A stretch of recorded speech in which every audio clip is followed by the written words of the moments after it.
김민규 소장입니다. 자, 오늘은 2023학년도 한국외대 입시 변화에 대해서 말씀드리도록 하겠습니다. 자, 한국외대 같은 경우에 학생들이 가장 많이 하는 질문 중에 하나가 뭐냐면, 선생님, 저 특목자사고 학생인데요.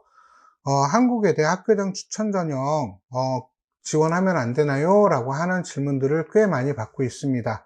자, 그런데 다른 교과 전형 같은 경우에, 특히 연세대 교과 전형 같은 경우에는 학교장 추천 같은 경우에는 작년에 일반고 학생들의 합격 비율이 99% 가까이 되었습니다.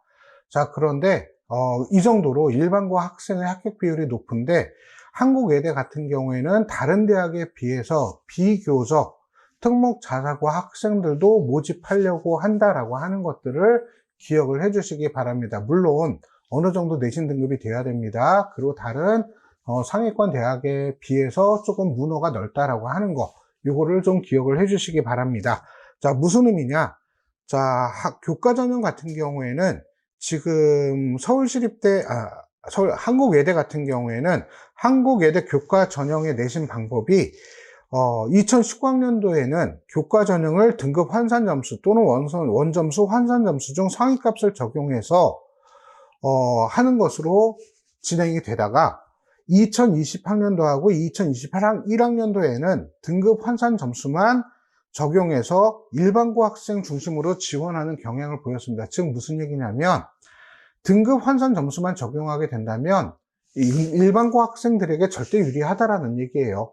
자, 그런데 작년부터 2022학년도부터 다시 등급 환산 점수 또는 원점수 환산 점수 중 상위값을 적용해서 외고 학생들이나 지방 외고 학생들이나 아니면 광역자사고 학생들의 어떤 합격 비율이 증가했음을 보이고 있습니다. 아직 공식적인 어떤 발표 결과는 안 나왔지만 선생님의 작년 어떤 입시 사례를 보면 이런 케이스들이 많이 전년도에 비해서, 전전년도에 비해서 나오고 있다라고 하는 거를 기억을 좀 해주시기 바라고요. 그래서 어느 정도 지금 내가 원점수, 환산점수가 좀 좋다라고 하는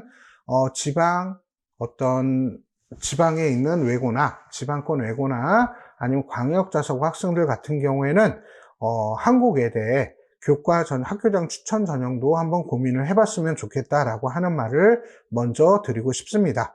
자, 그래서 모집 인원을 잠깐 체크를 하게 된다면요. 2023학년도 같은 경우에는 학교장 추천 전형 200명 모집합니다. 작년에 비해서 2명 증가했고요. 자, 면접형 같은 경우에 220명으로 57명 증가했어요. 대신 서류형으로 57명이 감소해서 217명 모집을 합니다. 즉, 감소한 서류형 모집 인원만큼 면접형이 증가했다라고 하는 거 기억을 해주시기 바라고요. 그 다음에 논술 전형은 313명으로 변화가 없습니다. 그리고 정시 같은 경우에는 가군에서 210명 모집하고요. 그 다음에 나군에서 400명 모집하고 다군에서 64명 모집해서 큰 변화 한 14명 정도가 증가했다라고 하는 것만 기억을 해주시기 바랍니다. 그리고 작년에 학교장 추천 전형, 교과 전형 같은 경우에는 자, 고교별 20명까지 추천 가능하다라는 거 변화 없고요. 그 다음에 교과 100%로 일괄 반영한다라고 하는 거. 작년에는 출결 봉사도 반영을 했지만 이렇게 교과만 반영한다. 사실은 교과 전형에서 출결 봉사 큰 의미 없어요. 왜 그러냐면 거의 다 만점 받습니다.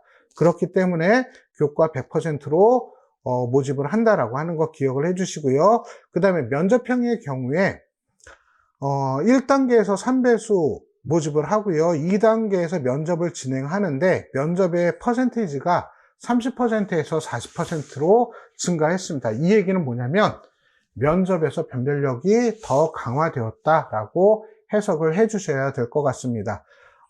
보통 대부분의 학교들이 1단계 통과한 합격생들의 어떤 분포나 이런 부분들 보면은 거의 다 조밀하게 되어 있기 때문에 면접에서 합격 여부가 달라진다, 이렇게 말씀하시는 어떤 입학사정관 평가자분들이 많이 계십니다. 그렇기 때문에 이렇게 단계별 평가에서는 면접의 반영 비율이 10% 올라갔다라고 하는 거는 아주 커다란 의미가 있다라고 하는 거 기억을 좀 해주시고요. 자, 서류 평가 요소에서 탐구 역량이라고 하는 것들을 이제 강조하기 시작했습니다. 자, 이 부분은 저는 선생님은 이렇게 해석을 합니다. 어떤 것이냐면, 작년에는 학업 역량이라고 하는 평가 요소가 있었는데, 올해는 탐구 역량이에요. 자, 한국외대 같은 경우에는 지난 3월 달 정도에 발표를 했었어요. 연세대학교, 한국외대, 건국대, 경희대, 중앙대 이렇게 5개 대학이 연합으로 이제 문이과 국유학점제를 적용을 하고 그 다음에 문이과 통합 과정에 의해 가지고 이제 새로운 방향의 어떤 평가를 어떤 체제를 구축하겠다라는 측면에서 연구한 내용을 발표한 어떤 그런 자료가 있었는데 그 자료를 보면은 진로 역량이라고 하는 것을 강조합니다. 자, 그럼 이 진로 역량에서 중요한 건 뭐냐면 위계 과목에 대한 어떤 강조를 하고 있습니다. 자, 그런 의미로 어떤 위계 과목과 병행해서 내가 어떤 지원 학과에 대한 어떤 탐구 역량을 어느 정도까지 이제 보였는지를 중점적으로 평가하겠다라는 어떤 의미로 해석이 되고요. 자, 선생님이 하나 이야기를 했습니다. 학생부 종합전형 준비하는 친구들 위계 과목에 대해서 꼭 좀 체크를 좀 해주시기 바랍니다. 기회가 된다면 이런 부분에 대해서는 다음 기회에 좀 더 집중적으로 강의를 해드리도록 하겠습니다. 그래서 이렇게 조금 한국외대 같은 경우에는 변화된 내용들이 좀 있다라고 하는 거 기억을 좀 해주시고요. 그 다음에 정시 일반 전형 같은 경우에 일부 모집 단위에서 수능 영역별 반영 비율을 변경한 학과들이 좀 있습니다. 이런 부분들 좀 기억을 해주셔서 LD학부나 LT학부나 경상대학, 융합인재대학 같은 이런 학부 같은 경우에는 수학의 반영 비율을 30%에서 35%로 증가시켰다라고 하는 거 기억을 좀 해주시기 바랍니다. 그래서 한국외대 같은 경우에는 특목자사고 학생들도 교과 전형에 지원하는 비율이 점차적으로 증가하고 있다라고 하는 거 꼭 좀 기억을 해주시기 바랍니다.